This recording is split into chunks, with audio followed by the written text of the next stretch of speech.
Said he's having no trouble. It's simple. Hello there. It's showtime. What is this, trick or treat? Did I do that? Good morning, Charlie. Sailor Moon, champion of justice. Deal with it. Daddy would have gotten us Uzi. The power is yours. Get down, honey, get down. And look, I won't go far, okay? If the apocalypse comes, Hold your fire. I'm a human. Grace Jones. Thunder. Thunder. Thunder. Thundercats. Power of 3 will set us free. Power of 3 will set us free. Power of 3 will set us free. But I ain't one to gossip, so if anyone asks you, you ain't heard it from me. No, you have. No more room in hell. The dead will walk here. Dooby-doo.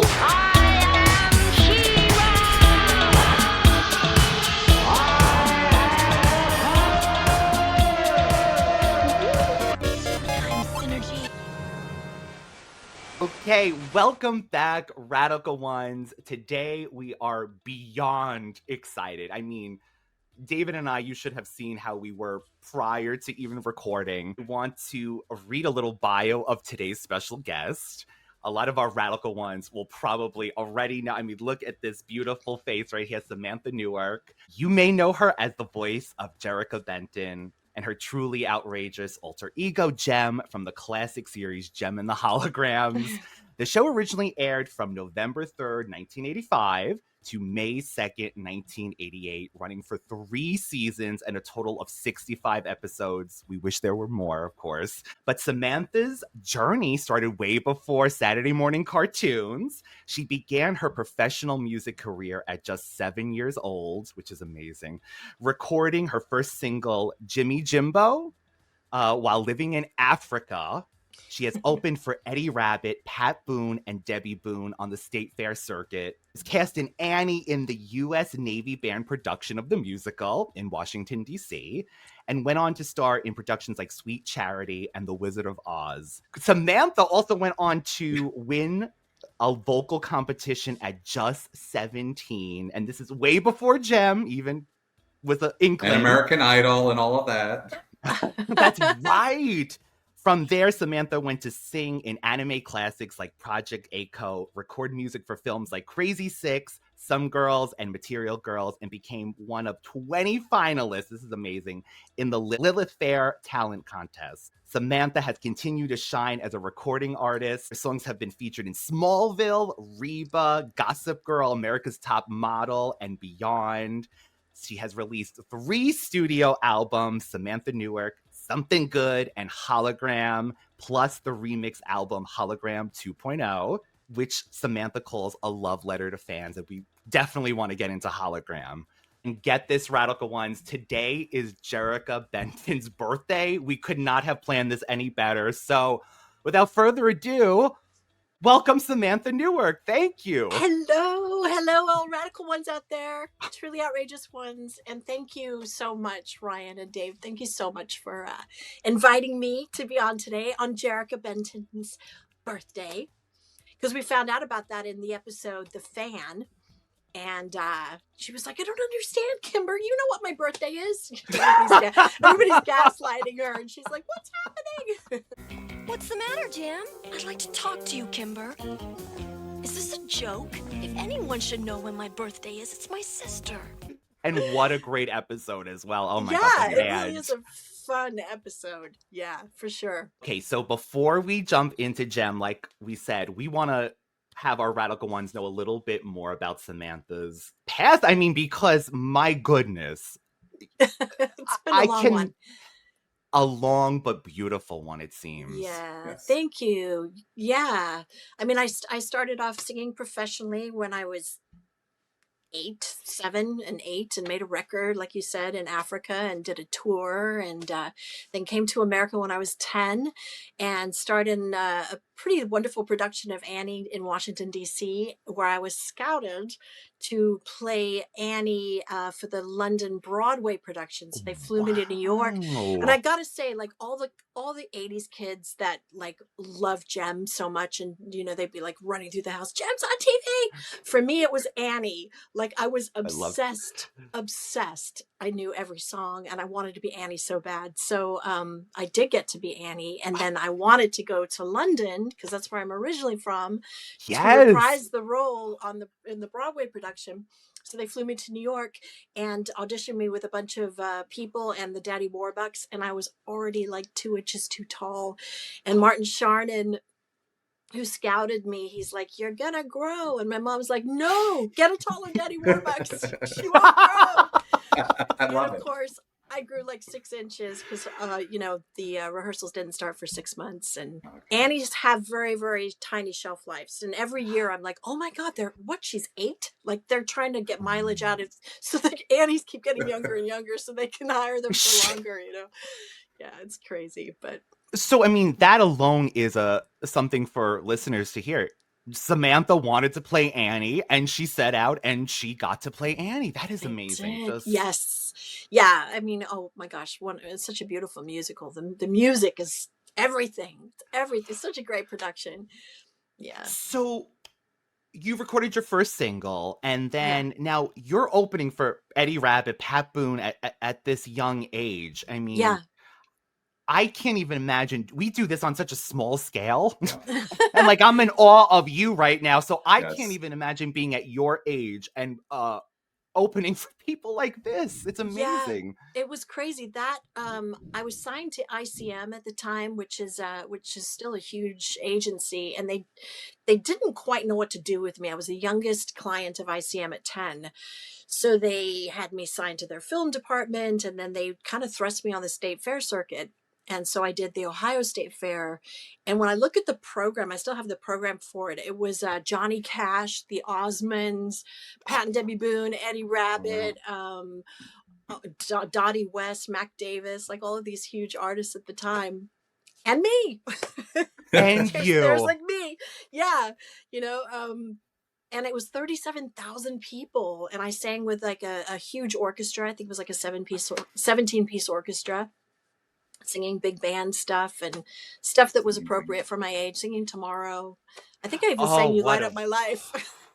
Oh, I love it. What a song. That is a classic. Right. I know I have charts for that still. But yeah, I've always kind of, the showbiz journey is so weird. Like I never imagined in a million years, starting as a professional singer, that I would end up going into voiceover. That was like, it's so random. And I just, over the years, I've just kind of followed, just said yes to opportunities. And it's been kind of all over the place, just all kinds of stuff. Commercials, PSAs. Yeah. Yes. McDonald's Counter Girl. Oh, I love that. We just were watching some of your old commercials the other day, and we're like, so cute. Guess what? It's Big Mac's birthday, and you're all invited to McDonald's for a 99-cent Big Mac. Hot off the grill and delicious for just 99 cents. So hurry, 10 days only from June 1st to June 10th. Have a Big Mac for just 99 cents. Actually, they flew me to Michigan for those commercials. I did like 5 or 6 of them in this fake McDonald's. I remember there was a New Year's one too, and they had fake snow, but I don't have a copy of it. I only ended up with one copy of one of the commercials, but there was like a whole slew of them. Yeah, it was really, it was fun. It's great that I got to salvage it. I actually have a copy of it. And for listeners out there, we'll have the link below, but Samantha's YouTube channel is very good for any fans who want to check out what Samantha has done. I mean, in the years since, my goodness. Yeah. I mean, that is, and again, there are commercials that you were able to upload, which we love. Yes, Payless Shoes. I love it. Oh, I'm in a hunk. He doesn't know I'm alive, but today it's going to be different. I'm wearing my best outfit and my very favorite shoes from Payless. Aren't they awesome? Great colors and a totally excellent price. I'd like to see him ignore me in these. Oh, here he comes. Hey, great shoes. Well, it's a start. A story about the Payless Shoes commercial.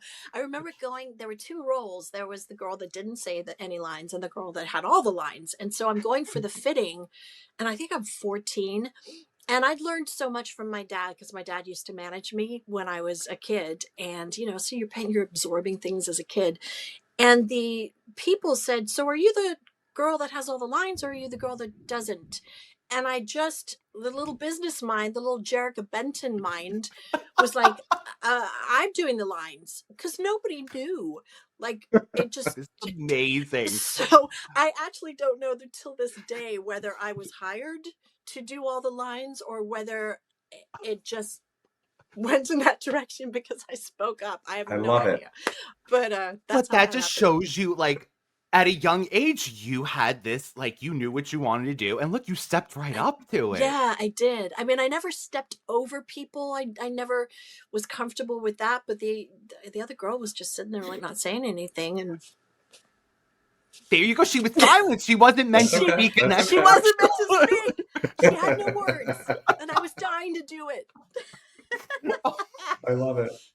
Another story about determination. I love Yeah, this. It's exactly. inspiring, See, Samantha. it's like the archetypes of the Misfits and Jem. Everybody's got. You can't have Jem without the Misfits, and you can't have. Everybody's got to have that drive and that chutzpah. They take it Yes. obviously. Their self-will run riot, committing felonies. That's Oh my- craziness. But yeah, it's like that episode of Star Trek where Captain Kirk meets his bad self, and then he Mhm. realizes that Yes! he's nothing unless he's integrated the two of them. The yin and the yang, right? Right, That's the exactly. two parts. Two archetypes coming together. Yeah. It's the perfect segue. So you never even pictured voice acting at this point. You were recording, you were doing these commercials. So Yeah. what was the first voice acting? Was it Jem? Animation wise, absolutely. Yeah, okay. I was, oh my gosh. So when I signed with my agent initially at ICM, I mean, I was auditioning for soap operas and I screen tested for Days of Our Lives. There's No a screen. kidding. I still Yeah. watch Days of Our Lives. Do you? Yeah. I would have loved if you were on. Right. I was down to the last two. It was between Lisa Tressel and myself. And there's a screen test of me somewhere. I think I was young, like 13 or 14. Oh my goodness. Yeah, and screen tested for Little House on the Prairie. Wow. Yeah, which was, I mean, that show helped raise me. I mean, just getting to meet Michael Landon and getting to audition for him was just, I couldn't even believe I was there. But yeah, that's what I was doing. I was auditioning for a million things like Facts of Life, after school specials, movies, all kinds of We things. love after school specials. Right? We love In fact, those. James, remember James at 15? Do you remember that show? Oh, that sounds really familiar, actually. Yeah. Was it about hormones by any chance? Something like that. And you'd probably recognize the actor, and I can't even think of his name now, but James at 15 was kind of a big thing, I remember. And he guest starred on Jem because I remember he came in one day to do a session, and I was like, oh my God, it's James from James. I remember that. So it was all that world. It was that world. So funny. Jem will be right back after these messages.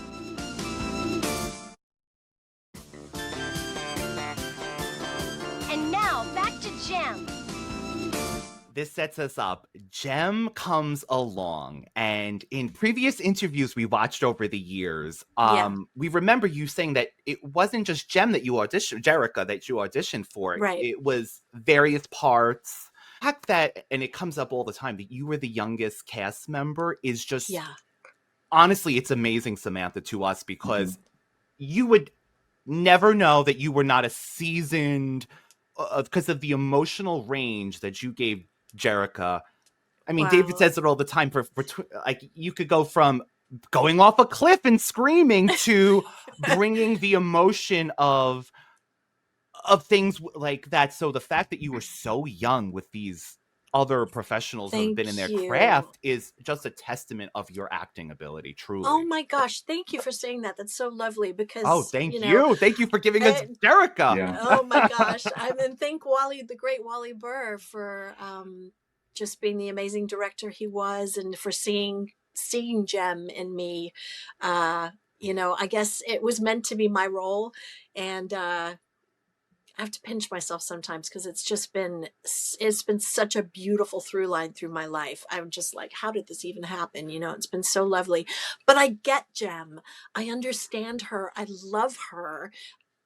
I aspire to be more like her. She's she's written so beautifully. And just to be thrown in that world with all of these incredible voice talents that were much older than me. I just Yes. sat there like a little sponge.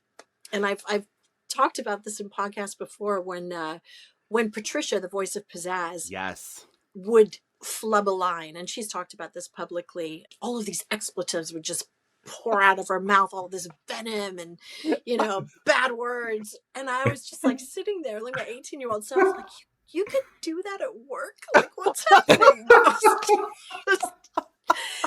I'm like, what is this place? I'm in heaven. Like, it was just amazing. Amazing. Yeah. Oh my goodness. So you know what? That she brought a little bit of Misfits energy to counteract your Jerrica-ness yeah. in that. Oh, she did. So many memories of watching her and Charlie Adler work and just dying laughing, and us all getting in trouble, obviously, for laughing for and breaking. laughing, and Wally having to like reel us all in because you get a bunch of voice actors together. I mean, I've been on buses with them at Comic Cons, and we're picked up in the morning at the hotel to go to the venue for the show, and you get a bunch of voice actors. It's hilarious. It should be a sitcom. It should be a reality TV show. We would watch that. Yeah, it's so funny. I would. We often say on this show, Samantha, that and we do a lot of cartoons, of course, so we're always Yes. hearing our favorites, but voice actors are, and I feel like, are getting their due finally, but Yeah. without performances like yours and your fellow cast members, these shows would be like, we do Thundercats. We've been reviewing every episode of Thundercats. Gem to follow, Radical Ones. Soon as Thundercats is over, Yes. we're going every episode Have of to Gem. watch that. Oh, beyond. That would be amazing. support you That would be guys. amazing. Yes, because I need to do a binge for sure with my project manager Brandy. We need to like start binging again, so this would be good, helpful for us, So I'm thinking I'm all over the place, Samantha. I was going to do, but you brought it up. So all of a sudden, Hasbro announced that finally got some form of Gem music streaming, which the fans have been praying on their Gem Oh. altars for 40 years, so for that to be happening, truly everybody's freaking out, and it's so fun.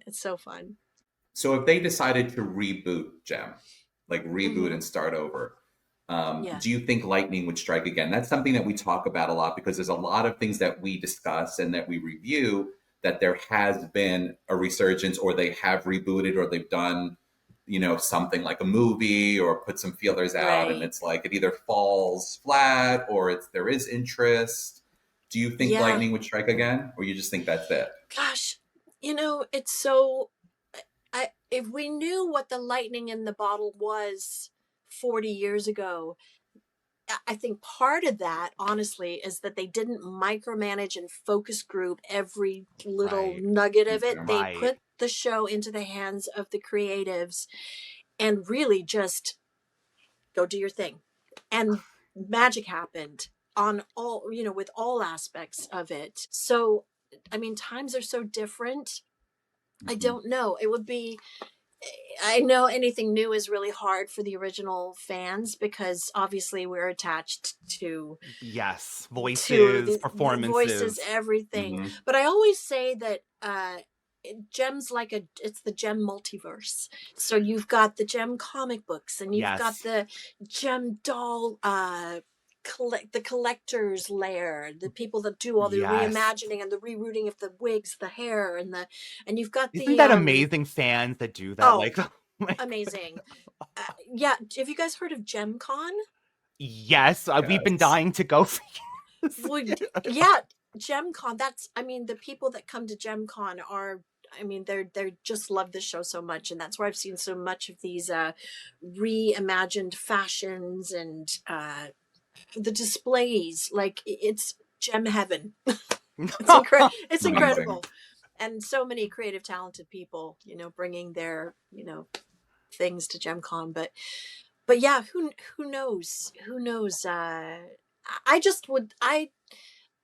I would love anything new that comes to the forefront, maybe if it's not exactly how we remember, it still brings hopefully the essence of Gem to a new fan group where they maybe will be interested in checking out the source material and then go down the rabbit hole of Gem and find everything wondrous about that. So I don't think it hurts.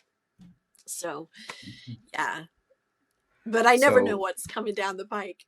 I know. I wish crazy. they would let you know. Honestly, I feel like you said, you're the embodiment. You're the voice of the. I mean, it's crazy. That's the lightning we would need. We would need Samantha back as Jerrica. Gem. People tell me all the time, you still sound the same. you do some. I mean, it's amazing. Yeah, it is kind of crazy, right? And they always have. In voiceovers, older people playing children, and that's what we do. That's what we do. It's not about this. It's about the performance, and but I just take my sticky fingers off of all of that, and whatever is meant to be, and I'm just thrilled to just be caught up in this wonderful resurgence of Gem, and and having met so many of the fans through social media over the years. We didn't have it back then, and it's like it's right at our fingertips now. Everybody can find their niche, their fan base, their absolutely the stuff that they love, and find their people. And speaking of that, Samantha was one of our first followers back on Instagram 5 years ago. Thank you so much. Thank you. And so that was when we said, you know what, maybe one day. And 5 years later, isn't that here crazy? we are. I cannot believe this. Wow, that's so fun. And by the way, just to show Gem's popularity, it was our second episode, but our number one highest episode. So, I mean, not that we're like, the highest podcast ever, but I mean, Gem was the one. That I love that. Yeah, I'm always blown away, and I can't even, for people that don't know Gem, it's hard to explain the veracity of this fan base, and I feel it in real time when I go to Comic Cons, and when I talk to people online, and also #NextGeneration. I'm meeting so many kids that are so cute. I know, right? I love it. Oh my God, yes. Next generation. 16-year-olds coming up to me in full-on Gem cosplay because they found it on Netflix, or their mom turned them on to it, and then these little kids that are watching it, and so now the demographics kind of all over the place. It's like I never know what to expect anymore, but it's pretty cool. Yeah. That's amazing. That's like a nice marriage of the older fans and the younger fans, and they can kind of relate, because there's always there is that tension, like, of the newer, we've had this, and I think you've actually talked about this in other podcasts, how like people are kind of dissing He-Man and She-Ra and Gem, and saying like it's not women empowerment, and we completely disagree with that. We feel it's polar opposite. Right. We are shocked literally when we go, there was nothing at the time of Gem, and then Gem came, She-Ra came, and who was more powerful than these women? Like, I feel like it's a dishonor to not include that in like the modern lens of cartoon and animation. Things hopefully things will start to find their sea legs again, and people won't be so damn offended about everything. I agree. So I know, being a Gen X, I am so not easily offended, and I wish that on the younger generation, because it's a much more peaceful way to live. It's just chill. That is exactly why. That is, like, even on here, we always say we don't talk we don't get into anything. We want to escapism, and we're like, why would you want that? Like, why? Just enjoy these properties. Celebrate the nostalgia and the love that they've given. It's entertainment, and you're supposed to get lost in that, and put that other stuff over there. I agree. I have a question about your music career. So, statement and a question. So the Hologram album, to me, definitely, I've gone through your catalog, and I have most of your catalog. You do a lot of dance music, Yeah. a lot of synth, a lot of like that kind of vibe. And the Hologram album definitely had much more intimate songs. And I know it was because I feel like it's because it was for the fans. Yeah. I wanted to know more about your musical influences and also if Yeah. you're planning on doing anything else, a new studio album, and where, like, kind of where you see it going. Because I know you've done country, I know you've done a lot of dance music and synth music, and now I feel like you've done the 2 albums, the Hologram and the Hologram 2.0. Oh, yes. Yeah. Because I Great like, covers, by I the way. really, Yay, thank I you. really love, I really love like how there was some intimate songs on here, and even, and then you even made them into dance songs. But yes, so, Right. I don't know if I said too Well, much. No, you didn't. Thank you for the question. It's been such a crazy ride in the music business. And I was a session singer in LA for a long time. And I was, get phone calls. Hey, Sam, can you come in and we're pitching a song to Avril Lavigne. Can you sound like a 15-year-old Avril with no vibrato? And I was just like, Wow. I can do it. Or we're pitching a song to Britney Spears' team. And can you kind of sound like her? And so I think acting, you sort of take on characters, and also with music, doing session work, I was doing that as well. But I was also writing my own music. And, you get involved in different collaborative environments. I've been in and out of a million different original bands, doing my own music and co-writing with other musicians and performing around LA for forever. I live in Nashville now, but, and I think I kind of am coming full circle with my sister's encouragement too, because my sister said, Sam, your fans don't even know your true heart as an artist and a musician. She said your stuff is great and it speaks to your journey in the business and all of the different influences and all of that. But she said, I love the stuff that can be broken down just to piano and vocals and your beautiful lyrics. And she's like, and nobody has even heard it. So in the inspiration of my sister, because I was inspired to start songwriting when I heard Tori Amos. I was a big Lilith Fair girl. Like, I almost got to open the Lilith Fair in LA at the Rose Bowl. But yeah, so I'm kind of wanting to go back to my roots as a songwriter and do something that's maybe an EP that's a lot more intimate and a lot more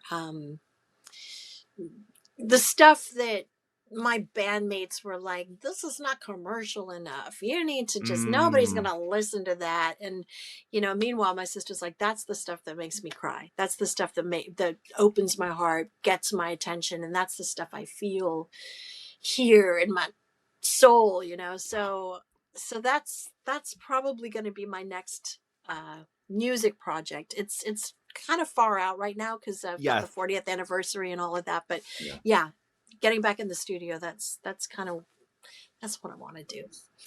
Because I don't mind anymore. I'm not trying to get a record deal anymore. I'm not trying to chase the next crazy trend in the music business, which as artists we're tempted to do, because you want to make a living and you want to carve out your niche, and it's so easy to get in that trap.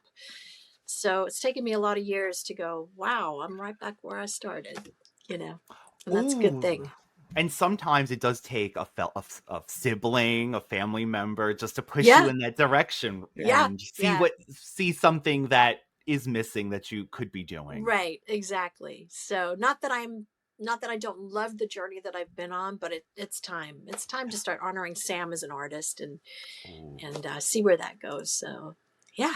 So music to come down the line. Thank you for your question.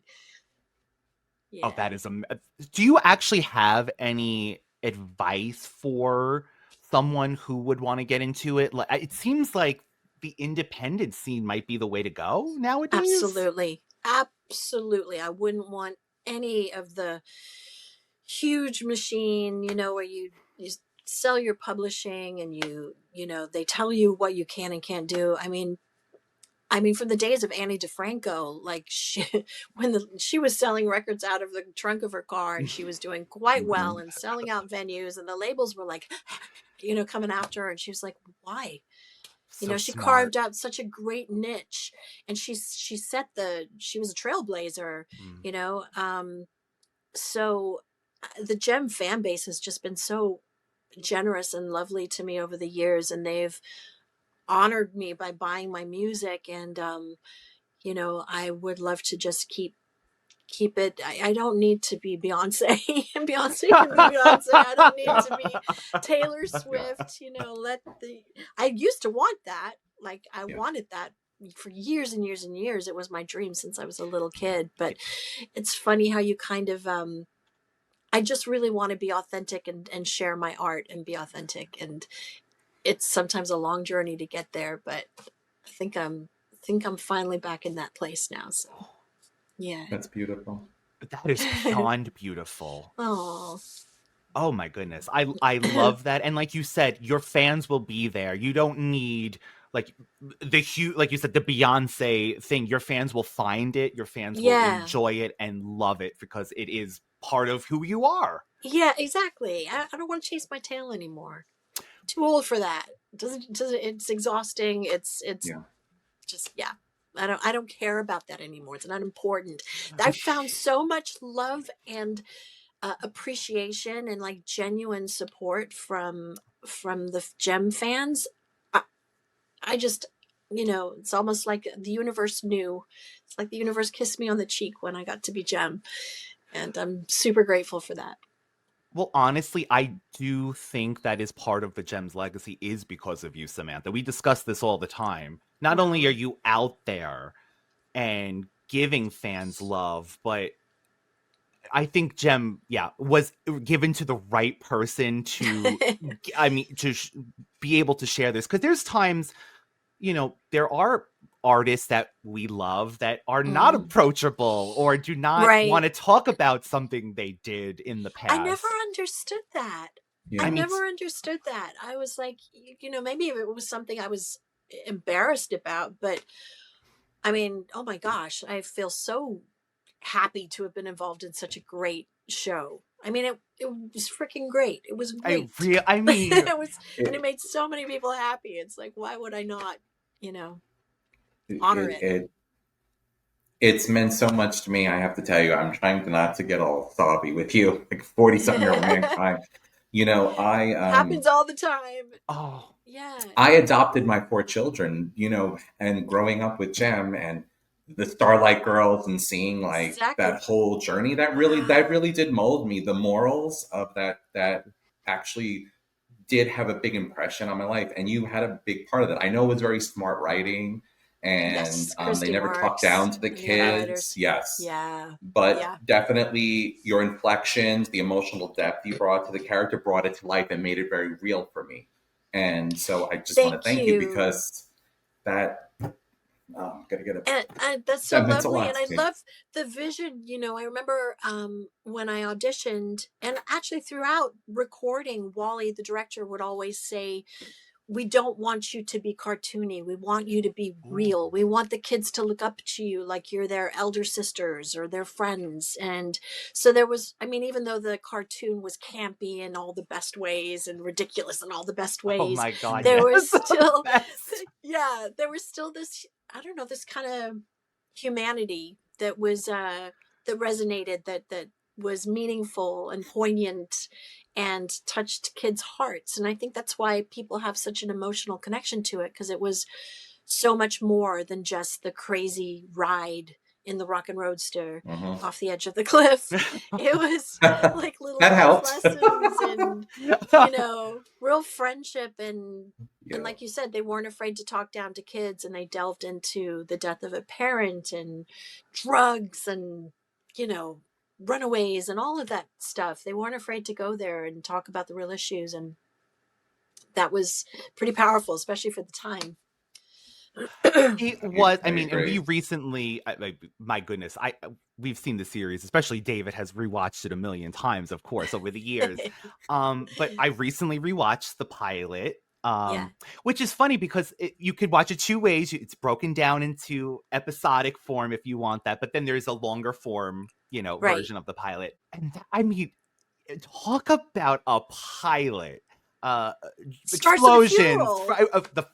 That's the David's Drama. says that It's drama. it starts at a funeral. Any show that starts at a funeral. And it's a cartoon that I know, exactly. you're like, what is happening? I remember how it all began with the unexpected death of my father.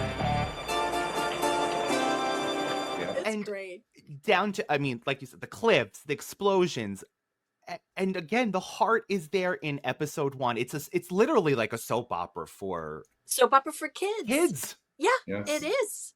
And I loved too, I think why the older generation it's so different now with streaming, because if you weren't in front of the television when the next episode was on, you missed it. And you couldn't be talking about it on the playground with your kids. And so kids were rushing home from school trying to, or getting up early to watch it. So you had to be invested, Yes. and now it's like, it's not like that anymore.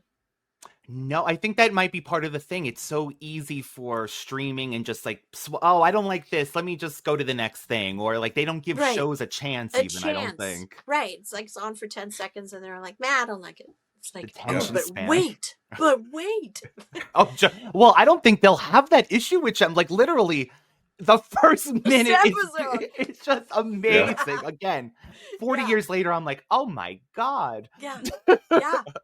It's so fun.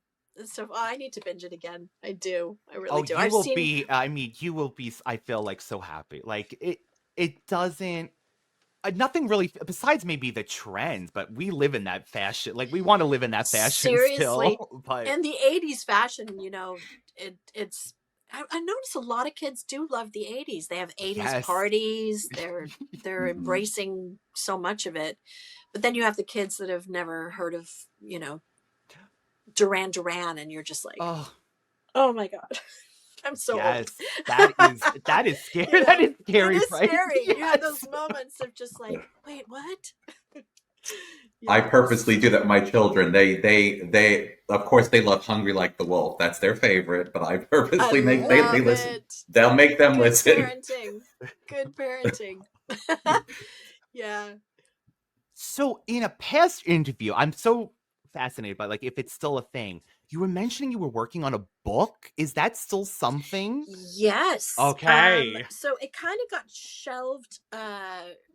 Just there's been so much going on, and and also it's a lot. And I kind of I started it. I've done like 2 chapters already. But I kind of felt like I just needed more time. So yes. And I might be working with someone on it, which will be helpful because it's I mean, I love to write, but compartmentalizing it's a lot, and it's a journey that I've never actually been on before. So I'm always open to help and collaboration.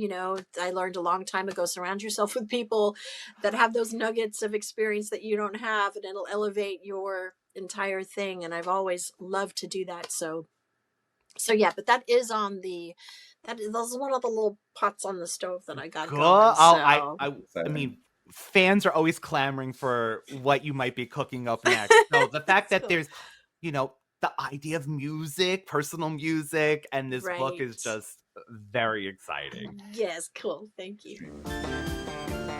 Jem will be right back after these messages.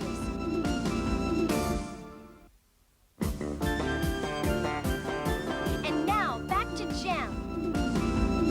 So just to get back to Jem again, we want to celebrate the 40th. When you were recording, but prior to like you got the voice of Jerrica, were you given any look at what the character would actually look like? So you had an idea of, okay, this is, oh, great. Okay. Yes. So I went to the audition at Wally Burr Studios in Burbank on Hollywood Way. I don't remember now, how funny. But anyway, I walked into this tiny little recording studio, very famous little place. I mean, so much incredible animation came out of that building, and now it's a real estate office, and it's sad. But the building's still there though, which is good. They didn't tear it down, so it's still actually there. And they had Xerox black and white copies just stapled on the wall of like Kimber, Aja, Shayna, Ray, all of the characters and the Misfits. And I remember looking at the pictures, and it was exactly what was happening on the Sunset Strip. And I was too young to get into the clubs because I wasn't 21. But my friends and I would cruise Sunset, and we would watch all the older kids, like the glam rock guys with their eyeliner and the girls in their leather pants, and the whole thing was literally happening in real time. And when I looked at the Xerox copies of on the wall, I was like, oh my gosh, this is so current. This is what I'm seeing as a teenager right now. Again, it's so appealing for the youth of that time. For the youth, yeah, exactly. I mean, it's like a time capsule for that moment, and the moment of the MTV and all the hair metal bands and Madonna and just Tina Turner and Michael Jackson and all of it. It was such a time capsule. Jem, I mean, there was those unsaid people, but I feel like Jem, she performed with Tina Turner, Stevie Wonder at one point in that episode. She went up there with everybody. She did. You still make the music sweet. All night long. Jam all night. Jam all night long. Babe, we got I know. So funny. I loved how they incorporated that all in, but they just changed the names a little. Genius, because you look at them like, okay, that's Tina Turner. Yeah, was it Lena Lerner or something? Yeah, something like that. Yeah, something like that. Yeah, so funny. This has come up so many times, and you've spoke about this over the years at conventions and thing. Rio, Jerrica, and Jem. Yeah. We feel like Jem is getting, maybe Jerrica is getting a bad rep lately with newer fans. Yes. And what is your take on that whole thing? Because there's clips going around now. It's so funny, the newer generation. They just have little clips of Jem, and they're like, look at her here. And then the next second she's going with, Rio as Jerrica or Jem, and like vice versa. But right. What is your take on that? Did she... Well, let me just let you say it. Of course, I don't want to. She was a young lass. She was making mistakes, and she was probably trying to keep an eye on Rio. And I mean, she couldn't tell him. So she was just torn. But she really was Jerrica as Jem. So it probably didn't seem that bad to her. But poor Rio was being tortured and knew that there was something going on. So I don't know. It adds to the tension of the storylines, obviously. Oh, yes.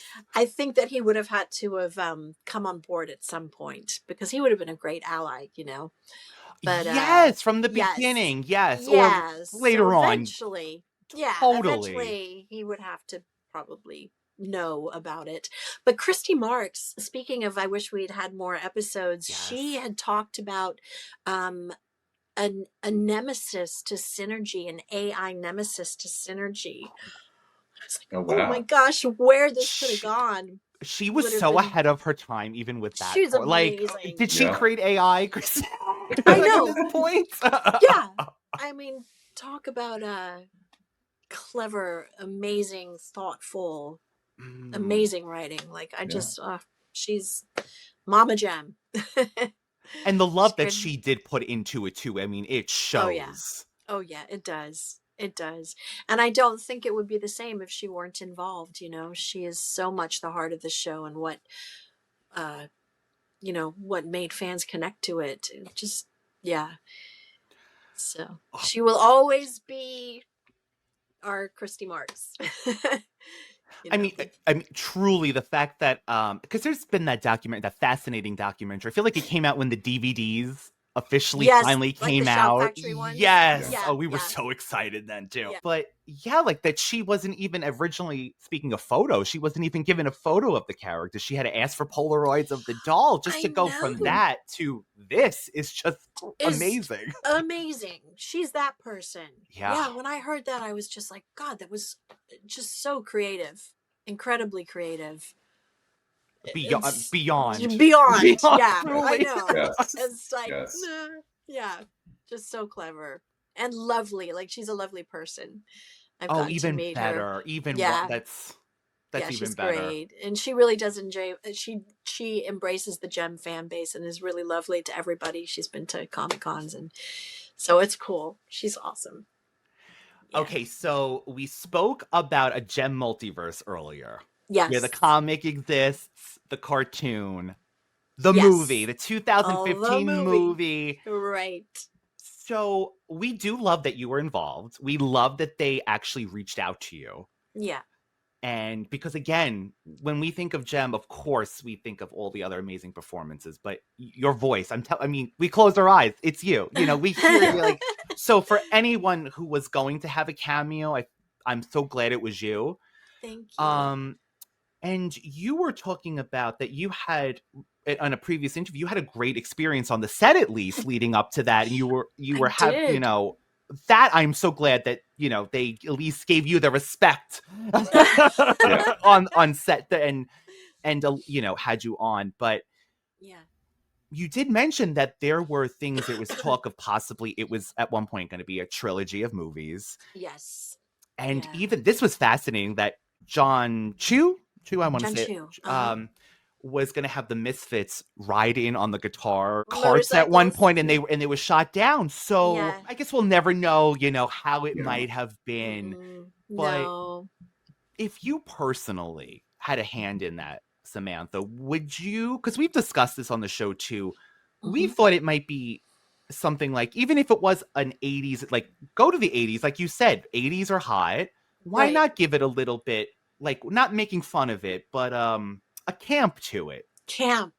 Like the Spice Girls movie. Oh, like that would be the perfect example. Just over the top, but you still fall in love with the characters and you're rooting for them. And I mean, did you guys ever see the Truly Outrageous fan film? Yes. Yes.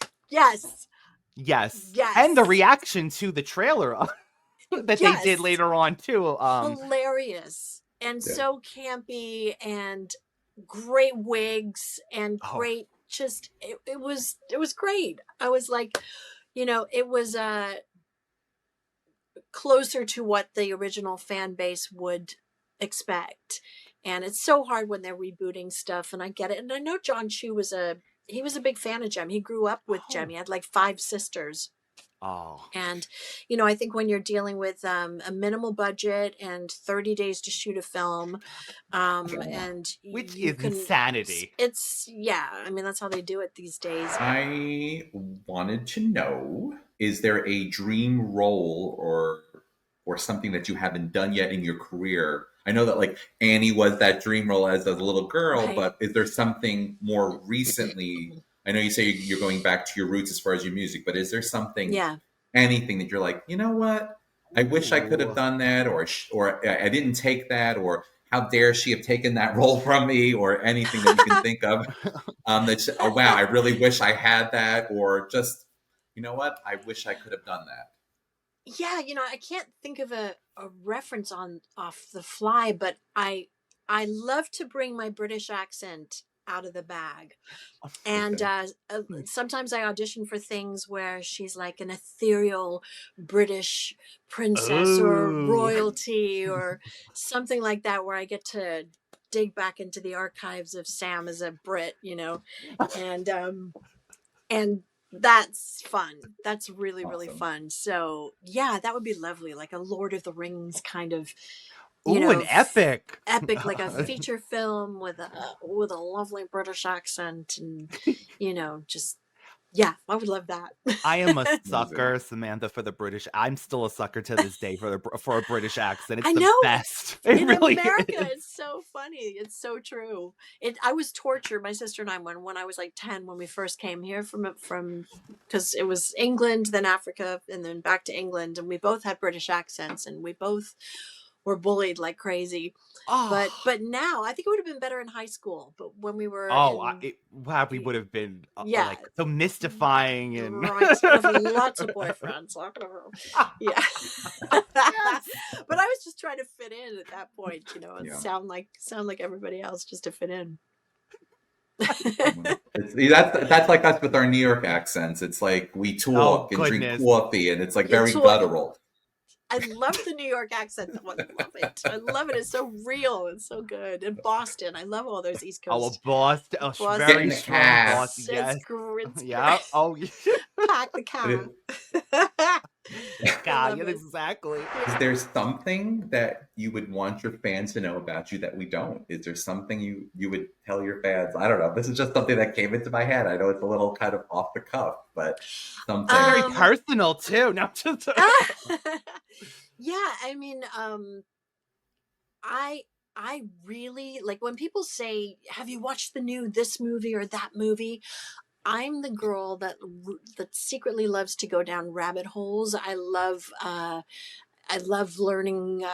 I'm kind of obsessed with like the cryptid and the Bigfoot and Dogman and UFOs and paranormal stuff. Like I love that. Awesome. I want to go to a convention and meet those people. Like I love that stuff. I love awesome. it. Yeah. Samantha, it must be fate because Am I speaking your language? I used to take up Bigfoot books and alien books from the library as a kid, and I still to this day I love Bigfoot shows. Yeah, I do too. Loch Ness Monster. Too. I will go there. Yeah, my favorite T-shirt as a kid was Loch Ness. I had Miss Nessie and finally grew out of it. But yeah, so that's something people probably wouldn't know about me. But the stuff fascinates me. I love listening to interviews of people that have had experiences because I now do not want to go camping. I never was a camper anyway. I'm like the Carrie Bradshaw of camping. You know, like, no, it's nice in theory, but no, thank you. Mm-hmm. I'll just go and I'll drive to the Vista and look out and have my moment, but. Yeah, That's don't want to go. No Bigfoot encounters. Just no. I know too much now. No national park camping. That David Paulides missing 411. That whole all of it. Yeah. You have no idea. I love you even more than I do. That's so fun. And other people are going to be like, "What is she talking about?" We got you. We know. Right.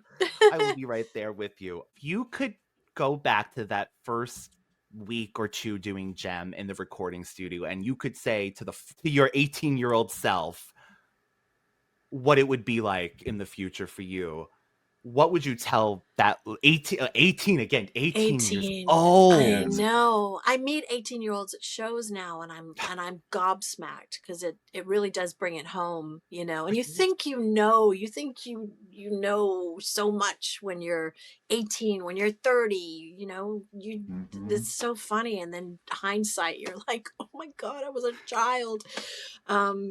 With those emotions, those big emotions. Yes. Again, gotta plug your big emotion. You were so good. Thank you. Yeah, I would probably just tell her to not worry so much about what people think and stay true to the good opinion. What is that expression? Oh gosh, it's like remove yourself from the good opinion of other people, because everybody has an opinion, and I would allow myself to be pulled here and pulled there, because I was open-minded. I still am a very open-minded person, and I'm willing to hear all kinds of different advice and all of that. But when you're young, you can kind of lose yourself in that. So I think I would have told my younger self to really try and sit in who I am and just stay true to how I want to express my gifts and talents, and not be so swayed by everybody's opinion. 'Cause that's led to some crazy adventures that I probably didn't have to have gone on, only to come back and be like, wow, but hindsight is hindsight. That's how you grow. Yeah. I don't regret any of it. But yeah.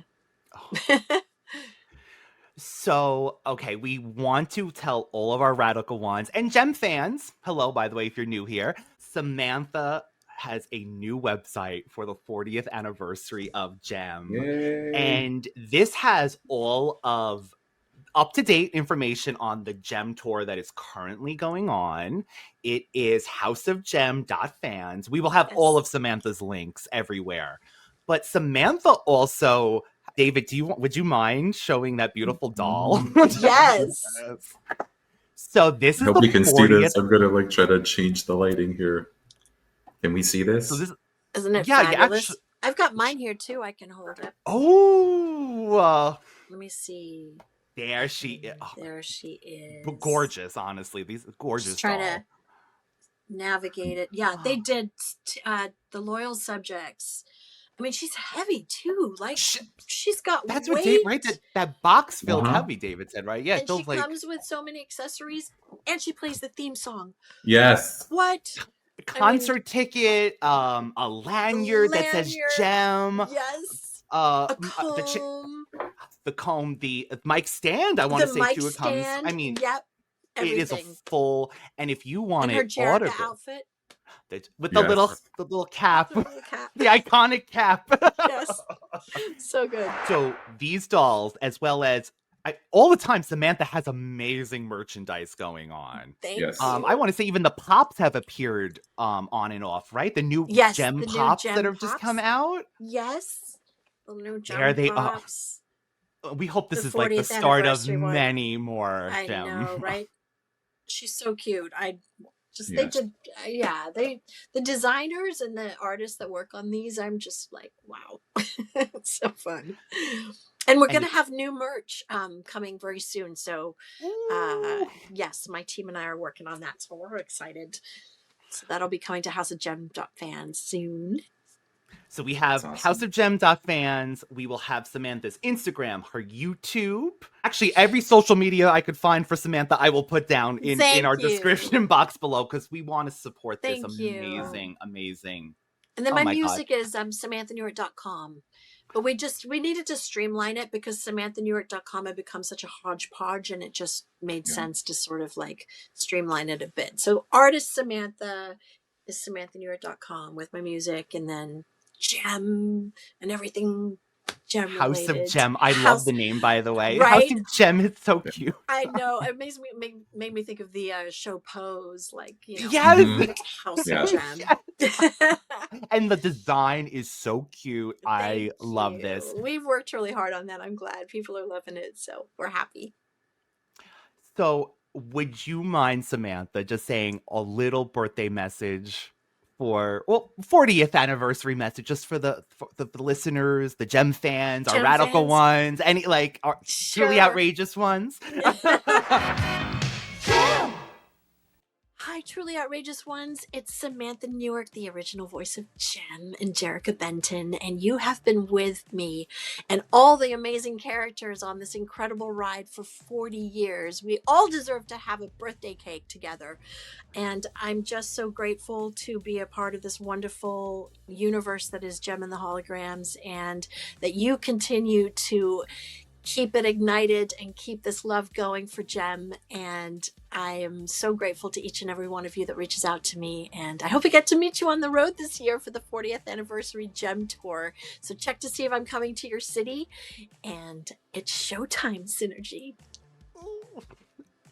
Thank you so much, Samantha. Thank you so much. Please, Radical Ones, let's support Samantha. Please follow her on Instagram. Visit her website. Please look at those beautiful dolls that are personalized. There's pictures. There's so many things Samantha has. And thank you again. This has meant the world to both of us. This has been so lovely. Thank you guys for having me. Thank you for the invitation. I'm so glad we could do this on Gem's official cartoon birthday. Like, how cool is that? It is one of those things. It's like a fate, like the universe, like you said earlier. The universe coming in alignment for us. Yes, it is. Exactly. And we already had one interruption by the Misfits. The whole thing. So we're doing pretty good. No explosions.